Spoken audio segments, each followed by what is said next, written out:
On s'est tous déjà demandé ce qu'il y a vraiment derrière les grandes réussites. Qu'il s'agisse de bâtir un gratte-ciel ou de lancer la dernière application à la mode, il y a toujours un plan, un processus bien huilé qui fait que la vision de départ devient une réalité.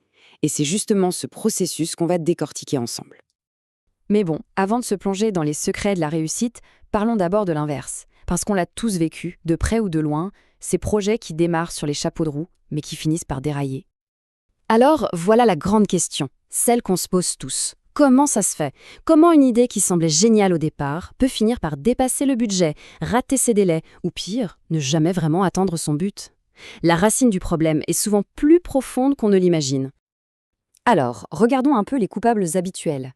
Une planification, disons, approximative, des objectifs pas très clairs où personne ne sait vraiment ce qu'il faut faire, le budget qui explose, un grand classique, les délais qui s'allongent, et puis le manque quasi total d'anticipation des problèmes. Ça a un air de déjà-vu, pas vrai? Heureusement, face à ce qui peut vite ressembler à un chaos total, il existe une discipline, un cadre pensé spécifiquement pour éviter tous ces pièges. C'est la gestion de projets professionnels. Mais avant de voir la solution, revenons à la base. De quoi parle-t-on exactement? Alors un projet, c'est quoi au juste? Si on prend la définition officielle, celle du Project Management Institute, qui est la référence mondiale, c'est un effort temporaire entrepris dans le but de créer un produit, un service ou un résultat unique. Il faut bien retenir ces deux mots, ils sont cruciaux, temporaire et unique. Pour que ce soit hyper clair, faisons une petite comparaison. Construire un tout nouveau port, ça c'est un projet. Il y a un début, une fin et le résultat est unique. Par contre, faire tourner ce port au quotidien, gérer les bateaux qui arrivent et qui partent, ça c'est du travail opérationnel. C'est continu, c'est répétitif. La gestion de projet, elle, s'applique bien au premier cas, à la création de quelque chose de nouveau. Et là, on touche au cœur du réacteur, au défi numéro 1 de n'importe quel projet. On appelle ça le triangle de fer. Imaginez 3 forces qui tirent constamment les unes sur les autres. D'un côté, le périmètre. Qu'est-ce qu'on fait concrètement? De l'autre, l'échéancier. On a jusqu'à quand pour le faire? Et enfin, le coût. Avec quel budget? Le truc, c'est que si on tire sur un des coins du triangle, les 2 autres bougent forcément. C'est le grand casse-tête de tout chef de projet. La bonne nouvelle, c'est qu'un projet n'est pas censé être une course désorganisée vers la ligne d'arrivée. Non, c'est plutôt un voyage, un parcours bien balisé avec des étapes claires. C'est ce qu'on appelle le cycle de vie du projet. L'idée de base est toute simple en fait. Plutôt que de voir une montagne de travail insurmontable, on la découpe en plusieurs phases, beaucoup plus gérables. Et chaque phase a son propre but, ses propres objectifs à atteindre. Et ce parcours se découpe en 5 grandes étapes. Tout commence par le démarrage. C'est le feu vert officiel. Ensuite, la planification, l'étape clé où on dessine la feuille de route. Après, on passe à l'exécution. Là, on met les mains dans le cambouis, on fait le travail. Mais en parallèle, la phase de surveillance et maîtrise tourne en permanence pour vérifier qu'on est sur la bonne voie. Et tout à la fin, la clôture, où on termine tout proprement.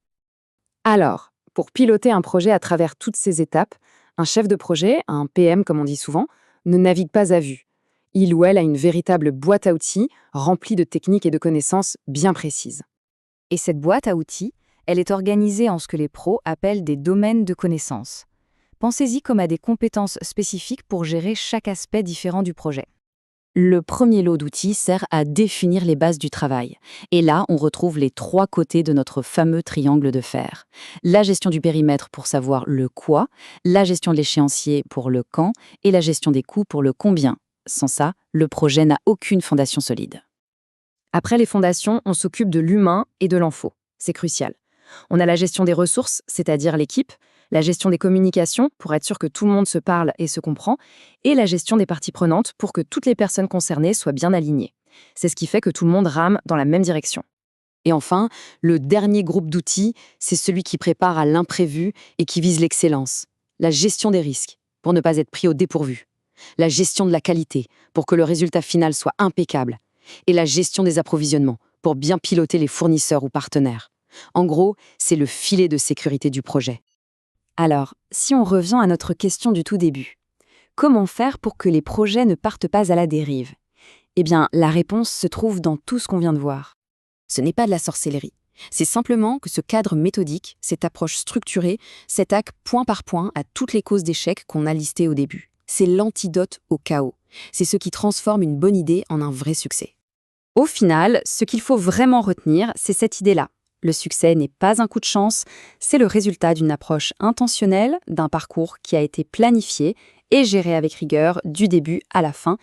Et ça nous amène à une dernière pensée. Quelle est la grande idée qui sommeille quelque part et qui n'attendrait peut-être qu'une bonne structure pour enfin voir le jour? Parce qu'au fond, c'est souvent la seule chose qui manque.